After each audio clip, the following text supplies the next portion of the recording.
सड़क भी पहुंची है। बस वही पानी वाला सिस्टम है जो गांव में खोद के सब छोड़ दिए हैं, वो काम अच्छा नहीं हुआ है। बाकी सब कुछ क्राइम वगैरह कुछ ऐसी तो नहीं, सुरक्षा के दृष्टिकोण से सब लोग अपने को सुरक्षित महसूस करते हैं। अब बताइए, सब कुछ ठीक है रसड़ा में? सब ठीक, कोई दिक्कत तो नहीं है? मतलब जो चिकित्सकीय सुविधा है, स्वास्थ्य के जैसे सड़क वड़क सब सही है? सब सही है। कोई परेशानी तो नहीं है? सही सही बोले, आपको सब सुन रहे हैं। अरे भाई कहाँ के झूठ बोल रही है? कोई दिक्कत नहीं है? कोई दिक्कत आप लोग को फायदा पहुंचता है? बिल्कुल। मतलब सरकार ठीक काम कर रही है? जी बहुत। योगी आदित्यनाथ सब ठीक। अच्छा, आपको कौन राजनेता, आपका तो इतना उम्र हो गया, कौन राजनेता आपको अच्छा लगता है, मतलब जो काम किया हो वाकई में? हम लोगों को तो योगी जी अच्छा लग रहा है। योगी जी अच्छा लगता है? हाँ। क्यों? क्योंकि उनका काम जो है अच्छा है। क्या आपको काम पसंद है उनका? उनका हर काम पसंद है। हर काम पसंद है। और अब बाकी भी तो नेता हैं, मायावती हैं, अखिलेश यादव है। सब काम का नहीं है लोग। काम कर रहे हैं। योगी आदित्यनाथ आपके लिए क्या कर दिए? अरे हम सबके लिए किए हैं, हम ही के लिए थोड़े किए हैं, सबको किए हैं। यहाँ पर लोगों ने बहुजन समाज पार्टी पर विश्वास जताया विधानसभा के चुनाव में, लेकिन फिलहाल क्योंकि कुछ ही महीने में फिर से विधानसभा चुनाव होने वाले हैं, उसमें क्या सोचते हैं, क्या बड़े मुद्दे होने वाले हैं लोगों के जहन में, चलिए उस पर कुछ लोगों से बात करेंगे।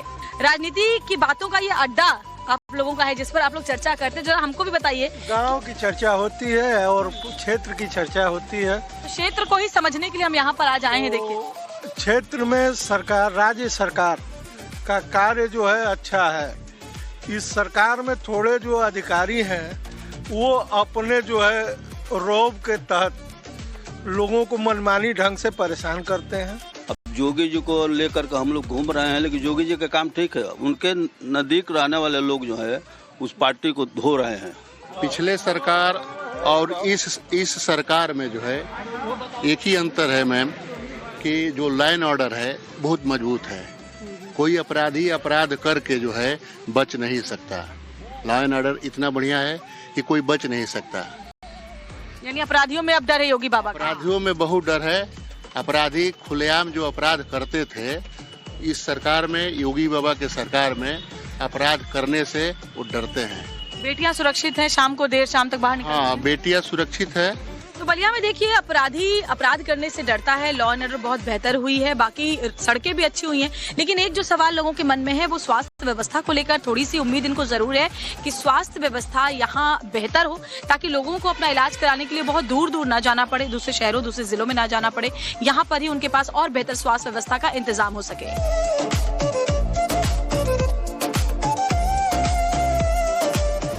तो वीरों की गाथा कहती हुई ये भूमि, स्वतंत्रता सेनानियों के बलिदान और कुर्बानी को याद करती है भूमि, अपने आप में बहुत खास है। यहाँ के तेवर बहुत बागी होते हैं, यहाँ की रगों में वीरता होती है, और यहाँ पर जो लोग हैं वो भी बेबाकी से अपनी बात रखने के लिए जाने जाते हैं। तो जरा उनसे ही जानते हैं। सर जरा बताइए, बागी बलिया में फिलहाल क्या चल रहा है? बागी बलिया में तो बागी तेवर शुरू से ही बलिया का रहा है। बदलाव हुआ है बलिया में? जी, बहुत बदलाव हुआ है। यहाँ सड़कों का जाल बिछने को जा रहा है, कुछ कामें धरातल पर उतर आई है और कुछ कामें चल रही हैं। बलिया में पहले से तो बेहतर स्थिति है, लेकिन जो भी हमारी धरातली समस्याएं हैं उन पर थोड़ा सा और विचार करने की जरूरत है। तो अपराध मुक्त बलिया हुआ है कि नहीं? जी, अपराध मुक्त हुआ है बलिया, ऐसी कोई बात नहीं है। जितना प्रशासन है सबका सहयोग मिल रहा है, उसके साथ साथ हमारे जनता पब्लिक जो है वो भी सहयोग करती है। युवाओं के लिए रोजगार में आप कहना चाहते हैं? युवा बताइए। कहना चाहते हैं मैम, आप देख सकती है कि यहाँ पे ना कोई फैक्ट्री, ना कोई खाना, ना बच्चों के लिए, ना कोई, मतलब आज के लड़के हैं कुछ करना चाहें तो नहीं कर सकते हैं, एक जॉब पे ही डिपेंड है। अगर प्राइवेट में कहीं किसी दुकान वाले के काम करते हैं तो मुश्किल से 8,000, 6,000, 7,000 मिलेगा। क्या आप इस समय चल सकता है, उसका परिवार चल सकता है? बेरोजगारी एक बहुत बड़ी अगर मैं आपसे पूछूं कि अलग अलग राजनीतिक दलों ने बलिया को क्या दिया, बीजेपी सरकार ने बलिया को क्या दिया? बीजेपी सरकार ने सबसे पहले तो कानून व्यवस्था को अच्छा किया। शाम होते लोग घर जब जाने की बात सोचते थे तो डरते थे कि रास्ते में हमारे साथ क्या होगा। दूसरी बात है कि सड़कों का जाल बिछा है, जिसके वजह से लोगों को बुनियादी ढांचा मजबूत हुआ है। बीजेपी सरकार जब आई है, हालांकि योगी जी की सरकार आई 2017 में, लेकिन तब भी बलिया में धरातल पे कोई काम नहीं हुआ। अब जो पिछले 4 सालों से काम हो रहा है, मतलब आजादी के बाद से लेकर के अब तक बलिया में विकास के नाम पे कुछ भी नहीं हुआ था, बिल्कुल जीरो।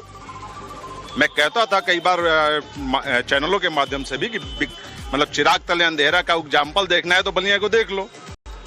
देश को आजाद कराने में सबसे ज्यादा भूमिका हमने निभाई और बलिया में विकास के नाम पे नील बटा सन्नाटा। कह रहे कि असली जो विकास है वो इधर कुछ वर्षों में जो है पिछले 3-4 सालों से इतने काम आए हैं, इतने काम आए हैं, हजारों करोड़ का काम आया है। 50 साल में बलिया कितना बदला? बलिया बहुत बदल गया है, पहले की अपेक्षा बहुत बलिया बदल गया है। विकास भी हो रहा है, रोडें जो लोग कह रहे हैं वो भी रोडें तैयार हो रही है, विकास हो रहा है।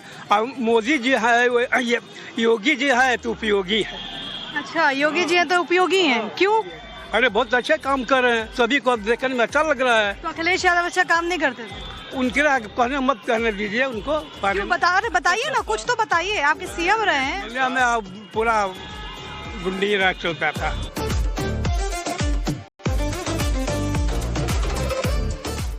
तो ये स्वतंत्रता संग्राम के प्रथम शहीद मंगल पांडे का गांव है। यहाँ की हवा में विद्रोह है, यहाँ के लोग बागी तेवर रखते हैं, साथ ही साथ मुखर भी हैं अपने मुद्दों को लेकर के। वो जानते हैं कि उनके लिए बेहतर क्या है। तो चलिए उन लोगों से ही बात करते हैं।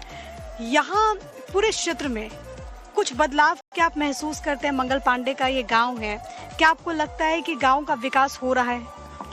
गांव का विकास मंगल पांडे के नाम पर जितना होना चाहिए उतना नहीं हो रहा है। हालांकि सरकारें जो आई गई, यहाँ शहीद मंगल पांडे राजकीय महिला महाविद्यालय है, शहीद मंगल पांडे इंटर कॉलेज है, स्मारक है, लेकिन इस गांव में बहुत बड़ी समस्या है, ड्रेनेज की समस्या है। बलिया क्षेत्र में हम लोगों ने जितने लोगों से बात की वो तो कहते हैं कि बहुत परिवर्तन हुआ है यहाँ पे। ऐसा कुछ नहीं है, जो काम पहले से ऑलरेडी लगा हुआ है, चल रहा है, वही काम पूरा हो रहा है। नया काम तो कुछ देखने को विकास के नाम पे आपको मैडम सिर्फ यहाँ पे वो महिला महाविद्यालय दिखेगा और एक स्मारक दिखेगा। अभी भी कुछ समस्याएं हैं श्वेता, जो कि जिनका इन लोगों का कहना है कि उन समस्याओं पर ध्यान देना जरूरी है। इनके मंगल पांडे के नाव पर नगवा में कुछ नहीं है, बस उन नेता आते हैं, घोषणा करके चले जाते हैं। सर, अगले कुछ महीनों में विधानसभा के चुनाव होने वाले हैं, कौन कौन से बड़े मुद्दे रहने वाले हैं बलिया के? देखिए, बलिया का सबसे बड़ा मुद्दा हॉस्पिटल है। रोजगार के लिए कुछ अवसर है बलिया में? नहीं, रोजगार के लिए कुछ अवसर नहीं है बलिया में।